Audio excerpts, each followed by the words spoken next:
안녕하세요. 반갑습니다. 네. 아, 이거 저 30분 동안에 하려니까 갑자기 속이 탁 막히는데. 아니, 여기 20분에 음악이 나와요. 네. 음악을 한 20분 트시려고. 선생님 아까 삼태성 얘기를 하셨는데 왜 삼태성일까? 수많은 별들 중에 생명을 탄생하고 죽음을 관련되는 별이라고 그랬죠? 그리고 우리는 생명을 낳는 신을 삼신 할머니라고 했습니다. 그 삼신을 한자로 쓸 때는 삼신으로도 쓰고 나을 산자로도 써요. 그죠? 삼신 할머니 삼신하고 그러잖아요. 그죠? 한자로 쓸 때는 나을 산자로 쓰고 석삼자로 써요. 근데 우리와 이런 맥을 같이 하는 만주나 몽골이나 저 북유럽 쪽에서 고대 신화들에는 탄생하는 신이, 생명을 탄생하는 신이 그걸 이제 3in1, 그래서 3일신이라고 부르는 거예요. 3일신. 셋이면서 하나인 신. 그러니까 여러분들 학교 때 왜 북유럽 신화 보신 분들 있나요? 북유럽 신화 보면 왜 생명의 실을 잡고 이그드라시기라는 그 큰 생명나무 아래 세 처녀신이 있어요. 하나는 생명의 실을 잡고, 하나는 길이를 재고, 하나는 가위로 자르고, 그죠? 네. 그 세 여신이 이름이 각각 있지만 그 세 여신을 합칠 때는 또 하나의 그 명칭으로 또 불려요. 우리가 삼일신이라고 해요. 삼일신. 그래서 신화학자들은 그걸 기능적 삼분론. 기능적 삼분론. 원래부터 하나가 아니라 기능을 나눌 때는 셋으로 나눌 수 있어요. 그걸 우리가 철학적으로도 삼일신 혹은 삼일관념, 삼일철학 이렇게 부릅니다. 그러니까 삼신은 우리는 삼신 할머니가 할머니로 알고 있죠. 그러니까 나는 오늘 저 선생님 발표가 굉장히 재미있게 연결되는 게 이 할머니는 여러분들 세상 어디에 만주족 신화나 몽골 신화나 저 북유럽 신화에도 생명을 낳는 여신은 처녀신이에요. 할머니가 무슨 생명을 낳아요? 근데 우리는 할머니라는 거를 나이 많은 노인 이렇게 해석하니까 그게 헷갈리는 거예요. 아까 할이 뭐라고요? 하나님. 그렇죠. 네. 이해가 되죠? 네. 할머니, 네. 마마 이런 게 다 높임말이잖아요. 그러니까 저는 개인적으로 지금은 우리가 삼신 할머니는 한 사람이잖아요. 근데 어떤 부속 하나 이런 데 보면 세 명으로 그린 데도 있어요. 이제 보신 적 있을 거예요. 그래서 저는 우리나라의 삼신 할머니가 우리도 기능적으로 셋으로 나눠져 있는 삼일신이었다고 생각해요. 그 흔적을 지금 추적하고 있는데 아직 잘 안 보여요. 근데 우리와 인접해 있는 만주족 신화나 이런 데에는 각각의 세 사람의 이름이 남아 있어요. 북유럽 신화에도 각각의 아까 지금 이름을 제가 지금 뒤에 나올 겁니다. 발표문에. 그 세 명의 여신을 한꺼번에 부를 때 통칭이 있고 생명의 여신이라는 통칭이 있고 또 기능적으로 각각 또 이름이 있어요. 근데 그거는 북유럽 신화에 아주 공통적이에요. 목공의 신, 모든 물건을 망치 3번으로 만드는 대장장이 신. 모든 것을 3번만 두드리면 만들어요. 근데 그것들이 다 기능적으로 3분화되어 있어요. 그래서 3일신이라고 해요. 3일신. 그걸 형상화할 때는 얼굴만 머리통은 하나고 얼굴만 3개를 우리가 흔히 삼면신이라고 합니다. 그런 형상들은 세계에 굉장히 공통적으로 나타납니다. 그래서 여러분들 삼신 할머니인지 이해가 됐죠? 왜 할머니인지. 할아버지만 얘기해서 조금 삐졌었어요. 예? 아까 할아버지만 얘기해서 살짝 삐졌었어요. 할아버지 있으면 할머니가 있는 거죠. 자, 제목을 이렇게 했는데 이게 제가 이게 책 한 권입니다. 알다시피 삼수분할 세계관은 제가 이미 책이 나와 있고 제가 연구한 지도 이게 30년이 지났어요. 그 삼수분화 제목을 달고 있는 논문만도 거의 한 30편 이상 되고요. 할 말이 많죠. 근데 지금 제가 이렇게 하면서 보니까 뭐 어차피 30분뿐이 못 한다니까 선생님 앞에 발표하신 거와 이렇게 링크해서 좀 이렇게 건너뛰면서 간단하게 소개. 여러분들 좀 책을 읽어보시면 됩니다. 지난달 공대회 왔을 때는 아마 몇 권 선생님이 10권인가 주문해서 선물을 하셨던데, 자, 제 항상 출발을 이걸로 시작하는데 왜냐하면 이해하기가 쉬우니까. 근데 우리는 무지개는 7색이라고 배웠죠. 실제로 무지개 보셨어요? 네. 무지개는요, 이렇게 프리즘을 통과한 색을 그냥 인위적으로 자른 거예요. 이거는 빨주노초 파란불 이렇게 되어 있잖아요. 무지개를 실제로 보고 7색으로 구분하는 놈은 또라이야. 그냥 불구죽죽, 푸르죽죽, 누르죽죽 하죠? 그게 스펙트럼에 따라, 즉 파장에 따라서 다 연결돼요. 무지개 세계는 인간이 눈으로 볼 수 있는 빛, 그걸 가시광선이라고. 가시광선은 여기에 다 들어가 있어요. 그러니까 이 세상에 어떤 색이건 무지개 색 안에 들어가 있는 거예요. 근데 그거를 몇 개로 임의로 쪼갠 거예요. 우리가 지금 7색이라고 알고 있는 무지개는 실제로는 구석기인들도 무지개 봤을 거 아니에요. 걔네들이 7색이라고 생각했을까요? 그렇지 않아요. 여러분들 세종대왕은 몇 색으로 생각했을까요? 글쎄요. 7색은 더 쉽겠죠. 동양의 문헌에는 7색이라는 무지개색은 단 하나도 없어요. 제가 30년이 넘게 찾고 있지만 혹시 여러분들 고전 책이나 이런 걸 뒤지다가 근대기 이전의 문헌에서 7색깔 무지개가 나오면 저한테 전화하면요 3박 4일로 밤새 수사합니다. 하나도 없어요. 9색깔 무지개는 많아요. 동북방에 굉장히 많아요. 몽골인들은 무지개는 9색이라고. 근데 우리는 왜 7색이라고 생각해요? 우리 할머니가 그렇게 생각했을까요? 그렇지 않아요. 우린 개항기 이전에는 전부 5색 무지개였어요. 우리는 시를 쓸 때 5색 찬란한 무지개 어쩌고 쓰면서 무지개가 몇 색이냐 물어보면 7색이라고 해요. 그러니까 습관적으로 5색 찬란한 무지개라고 그러면서 7색이라고 대답을 해요. 근데 이게 버그가 일어나는 거죠.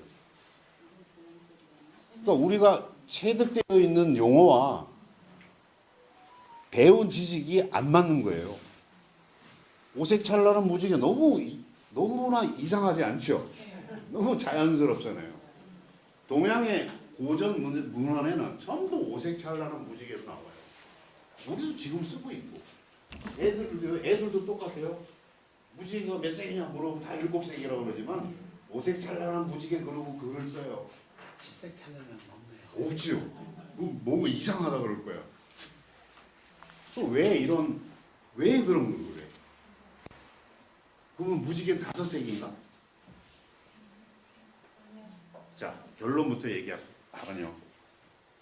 한국인을 기준으로 한다면 우리는 개항기 이후에 서구에서 들어온 7색깔 개념이 새로 들어온 거예요.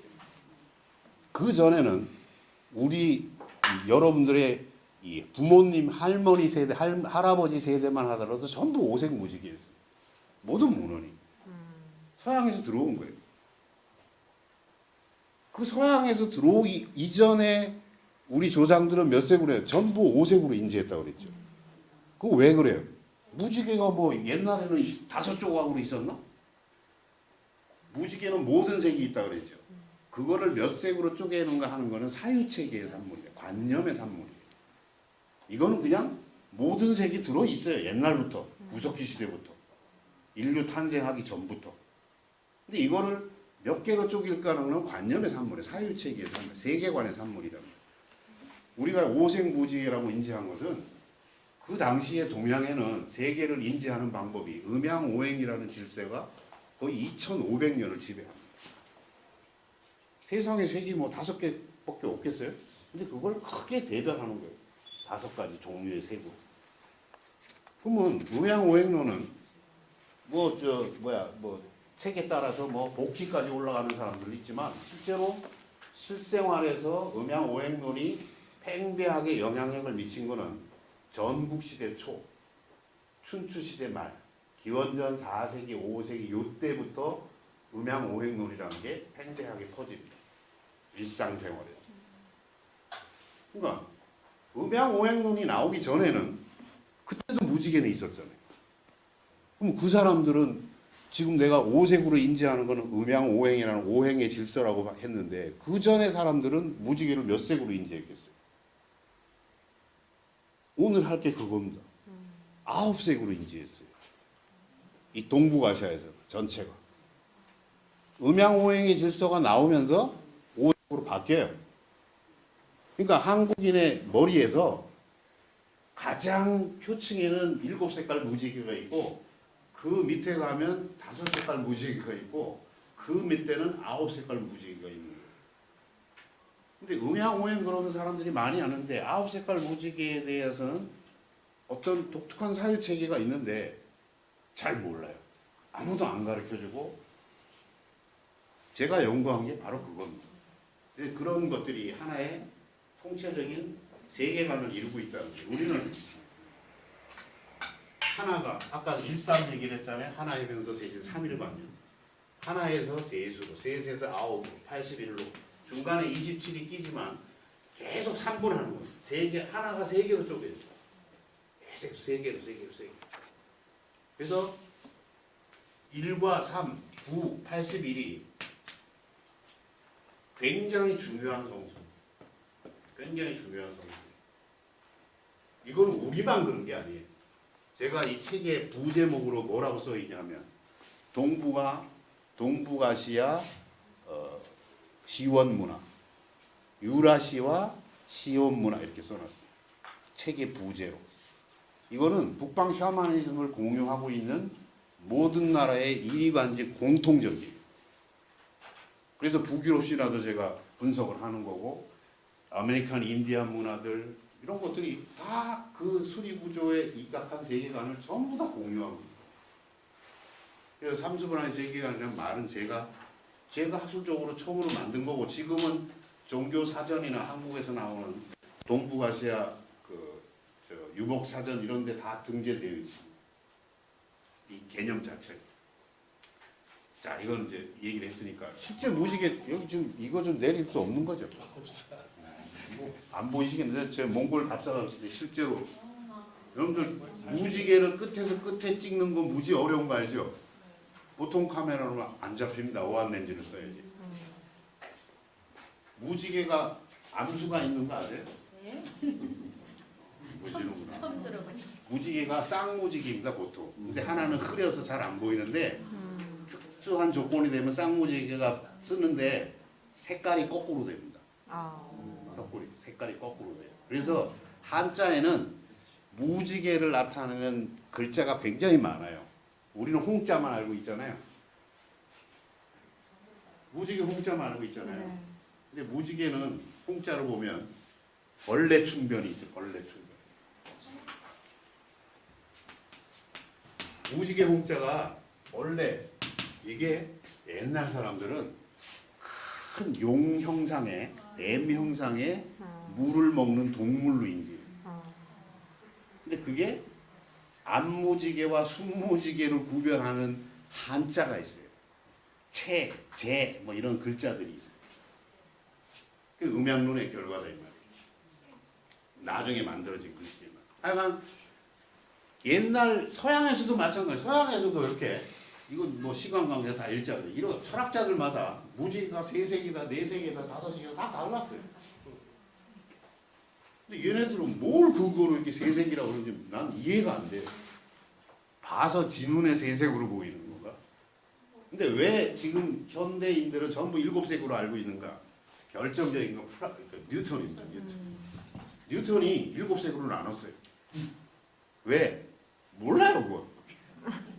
그 당시에 유럽은 이미 기독교가 점령하고 있어. 기독교의 최대의 성수는 7입니다. 세계를 7일 만에 창조하고 7일 만에 비가 오고 하는 게 전부 다 그 수메르 신화를 바탕으로 하는. 여러분들 예수님은 동양인이죠? 네. 아시네. 네. 예수님은 동양인이에요. 세계 4대 종교는 전부 동양에서 탄생합니다. 동서양을 나누는 기준이 어디예요? 여러분들 예수님 막 노란 머리 한 그 이상한 그 성화들은 다 뻥입니다. 실제 예수님은 곱슬머리에 거의 흑인에 가까워요. 지금 시간 관계상 못 보여드리지만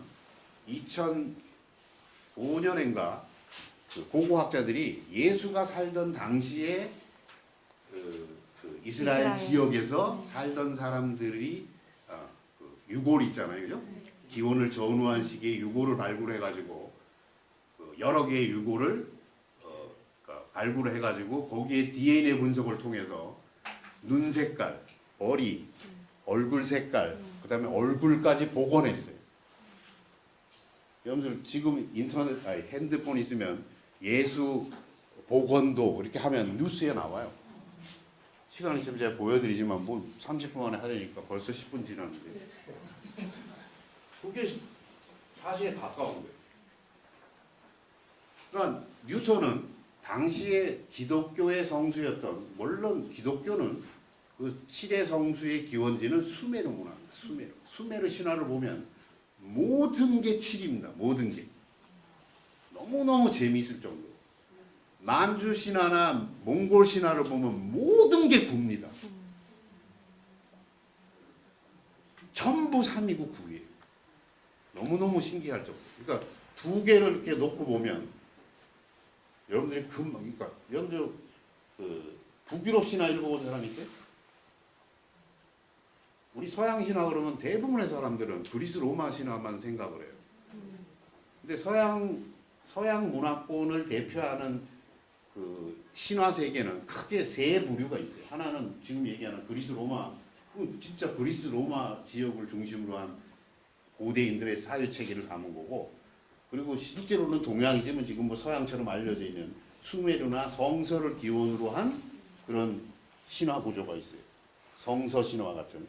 그 다음에 하나는 북유럽 신화예요. 여러분들 맨날 뭐 천중신 토로 그러잖아요. 그게 전부 다 북유럽 신화는 세계를 9개로 나눕니다. 9개. 크게 세 개의 하늘 세계와 미드가드, 인간 세계와 지하 세계가 크게 산분되어 있는데 그걸 세 개씩도 쪼갭니다.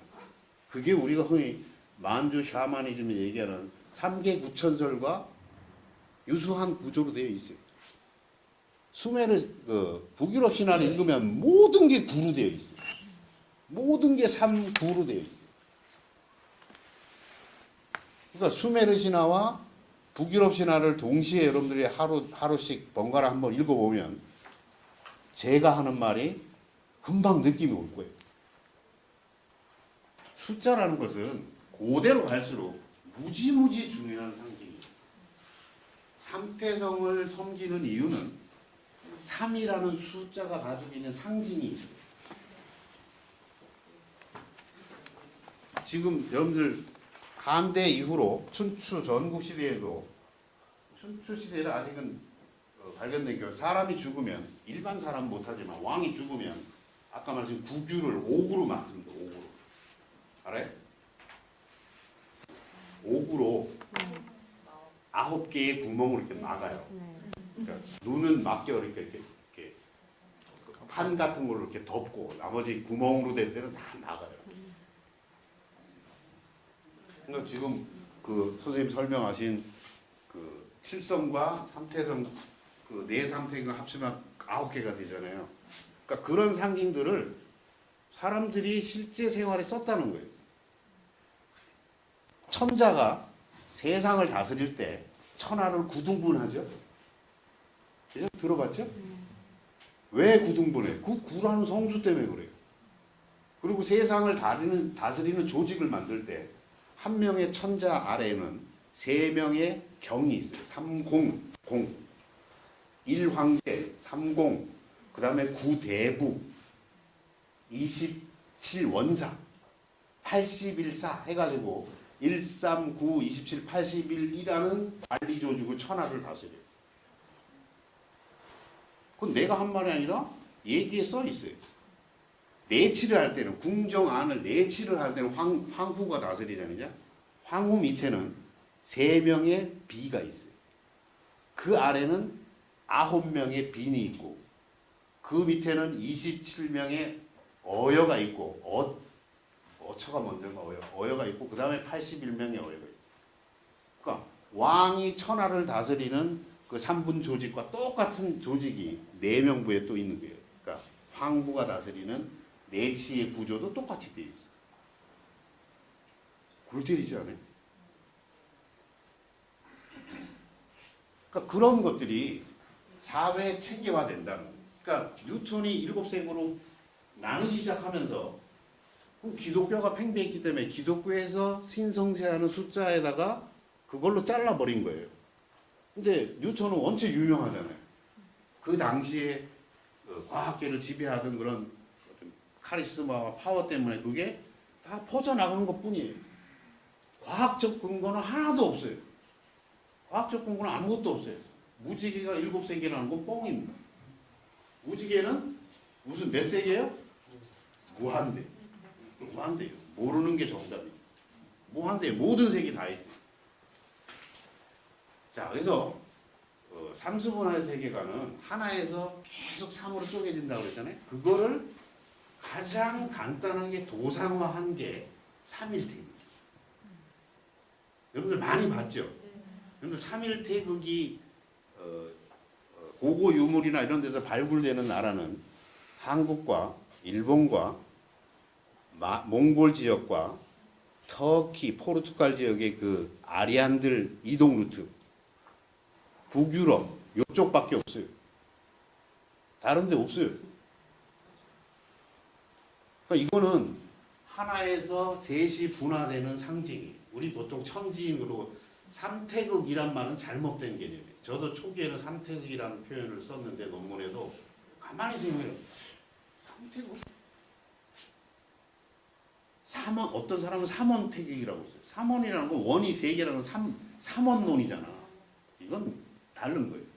이건 이론론이에요. 그래서 저는 그 철학에는 기존에 이미 삼일신이나 삼일관념, 도교의 기본적인 철학적인 기초가 본체론의 기초가 삼일신이에요. 삼일신. 그래서 삼일태극이라고 표현한 게 나는 정확한 표현이에요. 삼태극 그럼 이미 태극이 세 개처럼 보이잖아요. 틀린 말이에요. 삼원태극은 더 틀린 말이에요. 그래서 제가 2000 몇 년부터인지 모르겠는데 그 다음부터 제가 삼원태극이라는 개념으로 통일해서 쓰고 있어요. 그래서 3과 139, 81이 성수인데 이게 제곱수 관계에 있어요. 9는 3의 세제곱. 그죠? 3이 아니 세제곱이 아니라 3이 3번 합쳐진 그러니까 반복된 거예요. 9는 81은 9가 9번 하는 거예요. 이 수가 어색하게 느낄지 모르지만 굉장히 빈번하게 등장합니다. 우리나라에도 여러분들 조선시대까지도 행해지던 동제를 지낼 때 떡을 동제를 하면 떡을 많이 했잖아요. 떡을 쌀을 얼만큼 하는지 아세요? 3말 3대 세홉을 합니다. 3말 3대 세홉. 홉 해봐야 요만큼 해 요만큼 한 줌밖에 안 돼. 그 세홉 해봐야 얼마나 더 하겠어요. 근데 그 수리를 맞췄다는 거예요. 3말 3대 세홉. 우리만 그런가? 그렇지 않아요. 그건 뭐 자료들이 너무 많으니까. 하여간 이 성수들은 굉장히 오랜 시간을 거치면서 나름대로 그 철학적인 상징을 가지고 있어요. 이수문화는 둘로 쪼개지는 거예요. 음양론이지, 음양론. 그래서 이걸 태극이라고 하면 안 되고 음양태극이라고 불러요.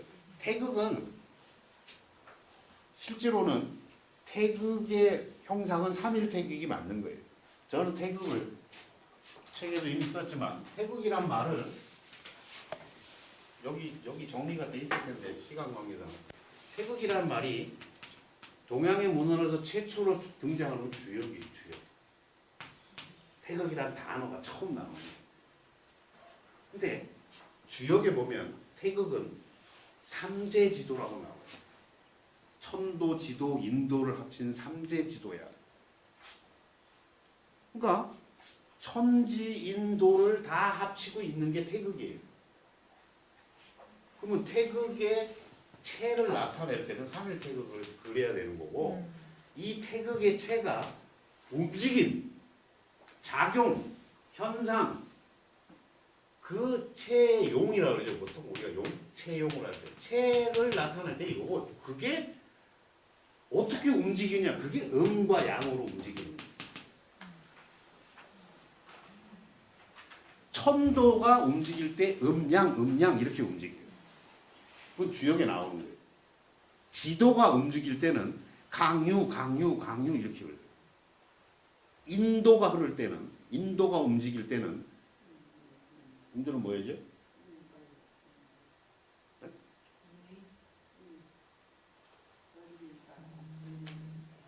갑자기 생각이 안 나네. 그러니까 강유도인가? 아 여기 있어요. 하여간 각각의 천도, 지도, 인도가 움직이는 작용이 음양으로 움직이는 거예요. 그러니까 음양 태극은 도의 움직임을 나타내는 도상이고 도의 본 모습 체를 나타내는 것은 삼일태극. 그래서 한서 율력이나 이런 데도 보면 태극을 설명할 때 태극은 천지인 삼기가 합일되어 있는 일기다. 함삼위일이라는 표현이 나와요. 천지인 삼기가 포함되어 있는 일기다. 그게 쭉 이어집니다. 자, 이거는 그래서 주역은 도의 움직임, 도가 어떻게 움직이나를 기록한 거예요. 여러분들 주역은 다 음양으로 쪼개지죠, 그죠? 이건 뭐 다 아실 거예요, 여러분. 근데 여러분들이 못 본 게 있어요. 태현경이라는 건데 태현경은 도가의 역이라고 부르는 책입니다. 이 한당 시대까지만 해도 주역만큼이나 유명했어요. 태현경은 양웅이라는 사람이 이것도 기원 전 사람입니다. 기원 후 18년에 돌아. 양웅이 살아있을 당시만 하더라도 이 태현경은 도가의 역이라고 해서 굉장히 유명한 책이에요. 근데 도가라는 게 우리나라에는 뭐 거의 알려지지 않으니까 다 사문 난적화되니까 아는 사람이 별로. 그래서 여기에서는 이렇게 일기가 이걸 현이라고 부르는데 일현 우주 일기가 세 개로 쪼개집니다. 그 세 개가 다시 세 개로 쪼개집니다. 그래서 일현이 삼방, 구주, 27부, 81가로 이렇게 쪼개져요. 전혀 다르죠? 그 세 개로 쪼개지는 거를 이렇게 우리는 이걸 음양으로 알고 이건 음양으로 하면 안 돼요. 천지인이에요. 하나로 된 거, 두 개로 된 거, 세 개로 된 거 이렇게 세 개로 쪼개져요. 처음 봤죠, 이거. 태영경 처음 보나 거의 여기 있는 분들도 아마 이게 태영경 81수라는 아까 주역 64개랑 비슷하죠. 주역은 음양으로 되어 있잖아요. 이건 천지인으로 되어 있다고. 그게 분화하면서 81개를 만드는 거예요. 주역은 64개잖아요. 88은 64잖아요. 이거는 99, 81개로 되어 있어요. 그러니까 태연경은 천부경의 뭐라고 그래야 되나? 천부경의 또 다른 변형이라고 생각하시면 돼요. 여기 천부경은 여기 있는 분들은 다들 한 번씩은 읽어보고 보셨을 거예요. 도상화한 거지. 이거를 성세영이라는 분이 우리나라 대종교 주교한 그 대종교 뭐라 그래야 돼? 그 강습도 하고 하시던 대종교의 어른이신데 물론 옛날 분이시고 55년에 돌아가셨으니까 이 형분이 일청사고라는 책을 여러 권을 남겼어요. 근데 이거 아는 분이 거의 없어요. 아직까지도 저만 아는 것 같아요. 그 아들 되는 분이 중학교 교장 선생님, 혹시 이걸 보시면 나한테 연락 좀 했으면 좋겠는데 제가 어디 특강을 갔는데 삼수분화를 그때도 특강을 했었는데 그분이 자기 아버지가 옛날에 대종교 그 활동을 많이 하시고 학자이신데 돌아가셨는데 책을 이렇게 남겼는데 자기는 이제 대종교를 안 믿고 하니까 아버지하고 사이도 안 좋고 그러다가 책을 전부 한자로 써 있는데 자기는 봐도 하나도 모르겠다 이게요. 근데 뭐 139 맨날 그런 것만 나오는데 당신 강의를 들으니까 아버지 책을 좀 연구해 줬으면 좋겠다 이만큼 가져왔어. 그래서 다 복사해놨어. 그 중에 이제 책 쓰면서 내가 일부 인용. 그 중에 내가 몇 개만 이게 그 성세영 선생이 그려놓았던 거예요. 하나에서 세 개로 쪼개지죠. 세 개가 세 개로 세 개로 세 개로 세 개. 요 끝에는 세 개로 계속 쪼개지는 거예요. 제목도 그래. 1화 3. 하나가 세수로 분화돼서 5단계를 거쳐서 81이 되는 그림 그런 뜻이에요. 하나에서 세수로. 각 그 셋이 또 세수로. 세수로. 요 끝에는 몇 개겠어요? 81개. 그러니까 천부경을 도상화하면 이렇게 되는 거예요. 오케이? 하나에서 3분에서 쭉 퍼져나가고 다시 합의를 하면 돌아오고. 제가 제일 좋아하는 말 중에 하나가 지빌함삼 그런 표현이 있죠. 회삼귀입. 하나를 잡으면 그 안에는 세 개가 있다. 지빌함삼. 회삼귀입. 세 개가 모이면 하나가 돼요. 하나로 귀이라고. 그 천부경의 여체잖아요. 그거를 도상으로 만드는. 천부경은 왜 81자만 썼을까요? 그거를 한 500자쯤 써놨으면 얼마나 해석하기 좋아요. 그죠? 지금도 사람들이 천부경에 대해서 해석하는 사람마다 다 다르잖아요. 제가 갖고 있는 보면 한 20개도 넘는 것 같아요. 근데 저 개인적으로는 아직도 마음에 드는 게 없어요. 어차피 저도 하겠지만 나중에 아직도 머뭇거리고 있지만 근데 그 천부경을 왜 그렇게 오해가 되게 81자에다 딱 맞춰놓냐 이게 9글자씩 9개 한 300자 썼으면 더 쉬울 거 아니야 해석을 뭐 오해의 여지도 없고 이것 때문에 그래요. 80이라는 수리문에 억지로 맞춰놓은 거예요. 그거를 조금 풀어서 설명한 게 삼일신 거예요. 그죠? 여기는 뭐 다 아실 거 아니에요. 삼일신. 삼일신고는 그걸 좀 더 풀어놓은 거예요. 근데 천부경을 도상으로 그린다면 나는 이것처럼 예쁜 도상이 없어. 삼일신고에도 나오는 지빌함상 회상귀일의 논리가 여기 다 들어가 있어요. 민들레 호시 같아요. 예? 민들레 호시. 그것도 좋은 표현이네. 요거를 좀 더 간단히 하면 어떻게 돼요? 이것도 복잡하잖아. 좀 더 간단히 하면 이게 삼일태학이에요. 오케이? 자, 이런 것도 있어. 이 양반이 만든 거야. 아까 복희 음양도처럼 여기는 천지인이 각각 세 개로 쪼개져. 왜냐하면 그때도 이미 양홍 시대에도 이미 주역이라는 게 있었고 이 양반이 성세영 선생이 활동하던 주역이라는 거 다 알려져 있으니까 주역에 빗대어서 이게 3분 구조라는 걸 알려주는 거예요. 이거는 원도예요. 아까 그거랑 똑같이 천지인을 여기는 지금 이 양반 때는 책을 쓸 때 뭐 칼라로 된 뭐가 없으니까 먹으로 다 붓글씨로 한 거니까 세 가지. 우리 같으면 천지인은 뭐 빨간 거랑 파랑으로 했을지 모르지만 그것도 사실 일반적이지 않습니다. 제가 전국의 향교의 3일 태극 문양을 전체를 전수조사를 해서 분석한 논문이 있는데 3일 태극 색깔도 다 다릅니다. 빨강로랑 파랑 아니에요. 아시겠어요? 회전 방향도 서로 다릅니다. 꼬리의 위치도 다릅니다. 그 종류가 내가 9가지로 분류해놨어요. 3일 태극의 모양. 향교 정면에 내산문이나 외산문에 그려져 있는 거를 전수조사를 했어요. 근데 하여간 여기는 지금 그 검정색, 하얀색, 회색 먹으로 하니까 뭐 색깔을 낼 수 있는 게 4개뿐이 없으니까 그걸 해가지고 하나의 일현, 하나의 원 우주 기에서 셋으로 쪼개지고 각각이 또 셋으로 쪼개지고 각각이 셋으로 쪼개지고 이것도 또 천부경의 축소판이죠. 오케이? 천부경 자체가 워낙 축소판이라 뭐 더 이상 축소할 것도 없어요. 이것도 그냥 천부경이에요. 천부경 글씨가 없으니까 천부도겠죠. 그죠?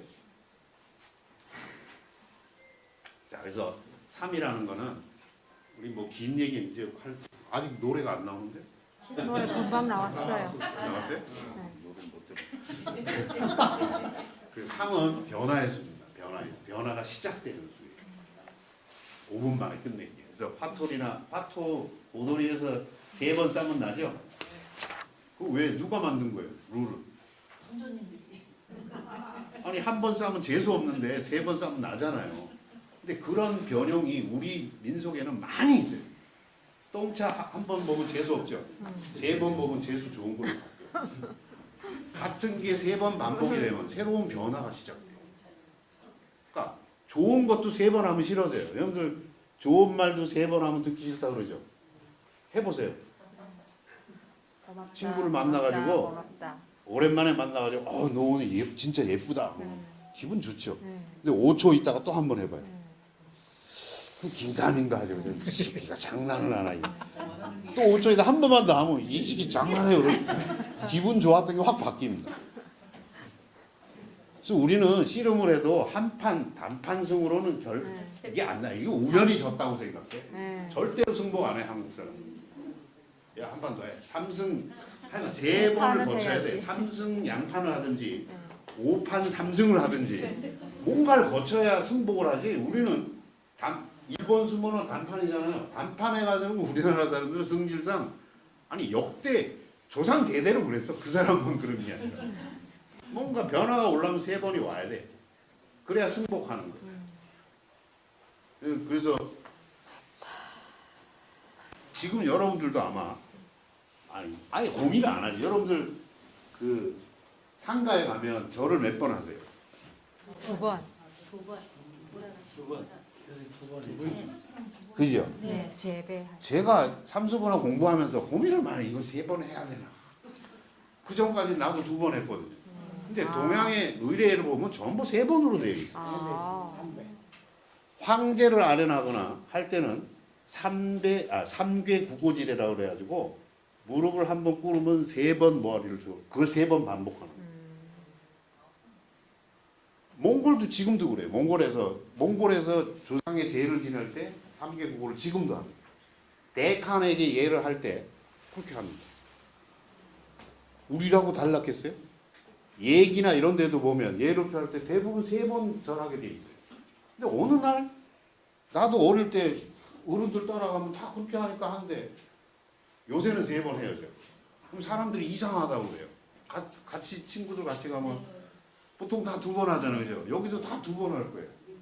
나는 한 번 더 하니까 야씨 너 나와서 이제 소주 먹으면서 왜 3번 하요? 그러면 또 그 얘기를 또 한 10분 동안 설명해 줘요. 그렇게 했을 거예요. 구는 완성주예요. 구는 변화가 완성되는 거예요. 여러분들 아는 벙어리 3년 이거 알죠? 아니 시집살이 3년이면 끝나야지 왜 3년? 구가 돼야 완성되는 거예요. 3년 되면 뭔가 변화가 시작돼요. 이게 이유 없이 그 욕하는 시어머니의 성질이 바뀌기 시작하듯이 9년 지나면 어떻게 돼요? 맞짱 뜨는 거죠. 꽃반 열쇠를 맡기고. 근데 이거는 속담에만 나와 있지 않아요. 여러분들 당금액이 그 무속신화라든지 거기에도 다 빨래 3년, 물깃기 3년, 나무 하기 3년 그 기록들이 굉장히 많아요. 반복되는 거예요. 3이 반복됨으로써 변화가 끝나는 거예요. 완성되는 거예요. 구미호 알죠? 구미호는 꼬리가 9개. 왜 9개? 자기가 변화를 스스로 끝낼 수 있다는 거예요. 누구의 도움 없이. 근데 처녀로 변신하잖아요, 보통. 근데 변신하려면 어떻게 해야 돼? 제주를 3번 넘어요. 3이라는 변화의 계기수를 거쳐야 돼. 근데 세 바퀴를 못 굴르면 두 바퀴 걷는데 언놈이 째려보고 있으면 어떻게 돼? 완성이 안 되죠. 손이 막 이상한 꼬리 하나 남고. 그런 민담에 나타나는 이런 수리 구조가 그냥 어떤 사람이 창작한 게 아니라 그 당시에 사람들이 상징 세계에 가지고 있던 그 상징을 그대로 응용한다는 거예요. 그냥 창작된 게 아니에요. 그래서 그 우리나라 민담도 보면 꼭 뭐 부모님이 돌아가시기 전에 중병에 걸렸는데 뭐 겨울에 갑자기 뭐 포도가 먹고 싶다, 사과가 먹고 싶다 그러잖아요, 그죠? 보통 복숭아죠, 그죠? 복숭아가 먹고 싶다. 복숭아가 어디 있어요? 지금이야 겨울에도 구해다 주면 되지. 옛날에는 없잖아요. 그러니까 첫째가 가죠? 첫째 가서 실패하죠. 실패. 예. 둘째가 가고 실패하죠. 셋째가 항상 성공하죠. 그런 스토리는 그냥 만들어진 게 아니라는 거예요. 우리 의식 안에 이미 수천 년 내재하는 수리적인 상징들이 거기에 그대로 녹아 있는 거예요. 그게 어떤 이야기 하나에만 있는 게 아니다 이 말이에요. 그게 반복적으로 등장해요. 그래서 구는 항상 변화가 완성되어 있어요. 그 변화가 완성 81수가 우주적 완성. 이보다 큰 게 없어요. 그래서 천부경은 81자에다 맞춰놓은 거예요. 이보다 큰 우주적 완성수는 없어요. 100이 넘어갈 수 있죠. 81이 또 3분 되면 또 38, 243이 될 거 아니에요. 그죠? 근데 그렇게 많은 거는 상징으로서의 의미가 없어요. 그런데 우리가 혈액형을 보통 뭐 A형, B형 이렇게 몇 개로 나누잖아요. 혈액형을 10만 개 유형으로 나눠봐. 쓸 데가 없죠. 유형을 분류한다는 건 그래서 보통 아무리 많아도 100개 이내고 보통은 10개 이내로 유형을 나눈다. 그러니까 100이 넘어가는 성수는 이건 무의미한 거야. 그 다음에 중간에 끼어 있는 27이라는 성수도 거의 안 나와요. 민담이라는 하나도 안 나와요. 근데 99는 나옵니다. 99천, 99동, 99계곡, 99계곡에 99가 아니에요. 우리가 끝나는 99하고 뭐 이렇게 써 있는 글자들이 많아요. 한 5대 한자 기록에 99는 99라고 읽잖아요. 우리가 이거는 99하고 다른 81을 말하는 거예요. 그럼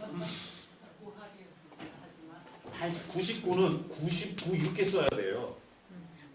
우리가 헷갈리는 게 아라비아 숫자가 들어놓으면서 이렇게 쓰니까 헷갈리기 시작해요. 99를 한자로 이렇게 된 거를 그냥 이렇게 번역해요. 그러니까 이건 99일이죠. 제주도에 가면 구구동이 있어요. 구구동 계곡, 구구계곡이라고. 그거는 무지무지 꾸불꾸불한 깊은 계곡이라는 뜻이지 정확히 99라는 게 아니다 이 말이에요. 상징이에요. 상징. 81이랑 상징수가 있어요. 99라는 게. 그러니까 이런 상징들이 굉장히 많아요. 그래서 구체적인 것들은 여러분들이 이제 나중에 그 책을 한번 보시고요. 오늘 마치겠습니다. 예. 계신 김에 혹시 질문이 있으신 분은 한번 해보시죠.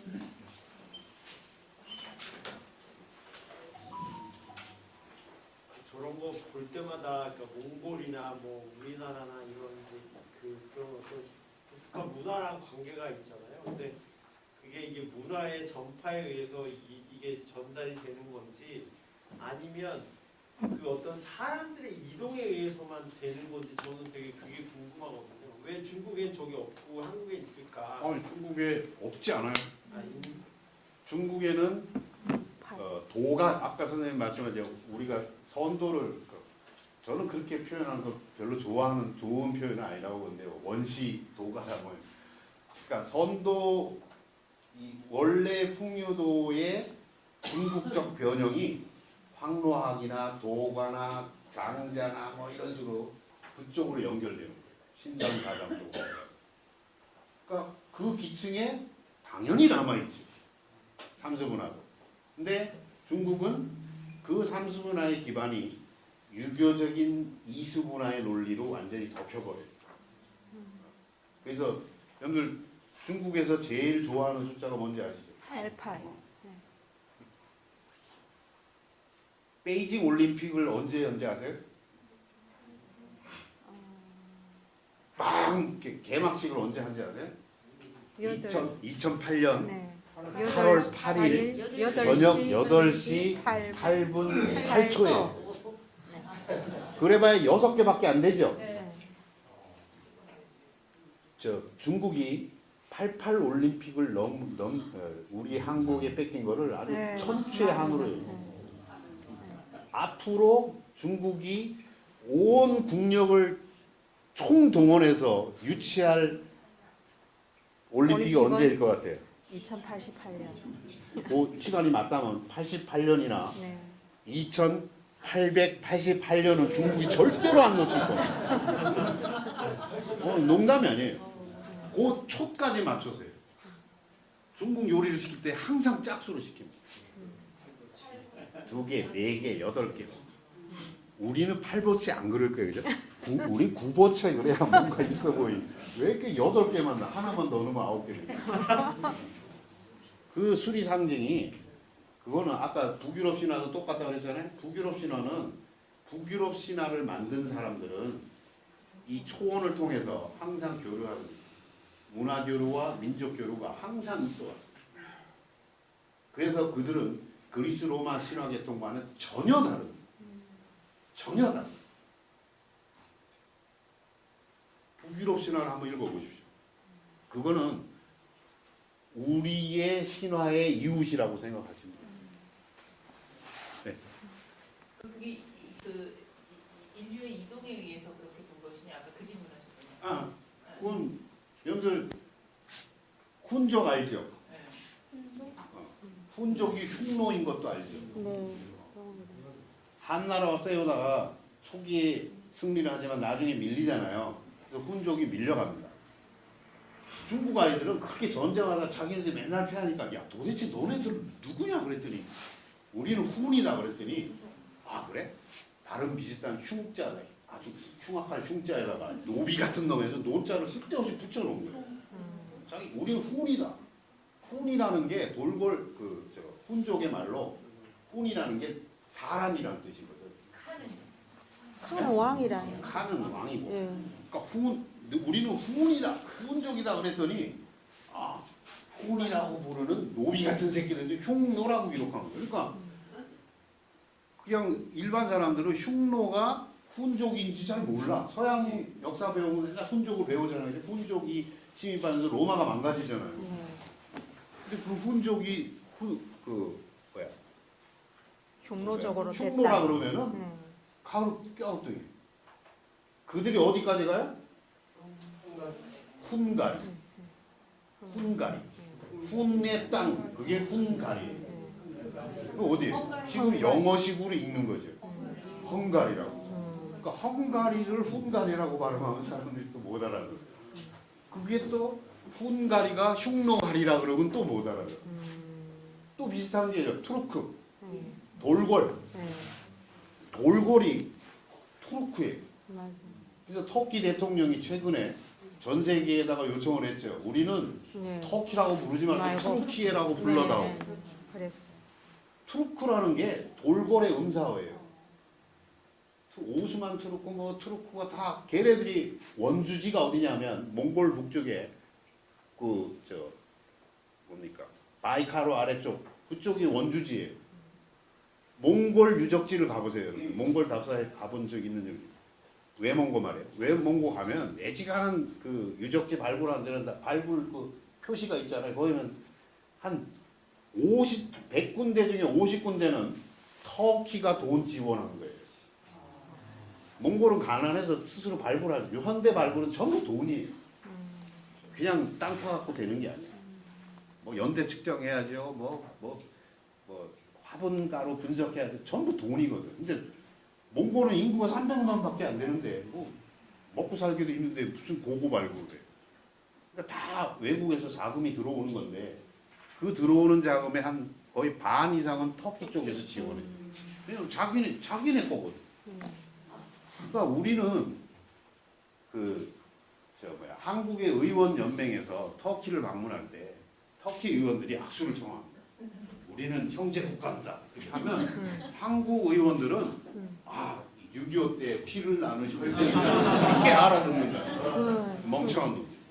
자, 근데 터키 사람들은 말씀, 네. 네. 터키 의원들은 진짜로 우리는 고대 형제 국가였다는 걸 인지하고 있고 학교에서 배워요. 네. 감사합니다. 이따가 이제 종합 토론 때 참고 하십사 하는 측면에서 그리고 또 지금 설명을 하셨는데 그 부분이 살짝 일부러 빠뜨리신 것 같아서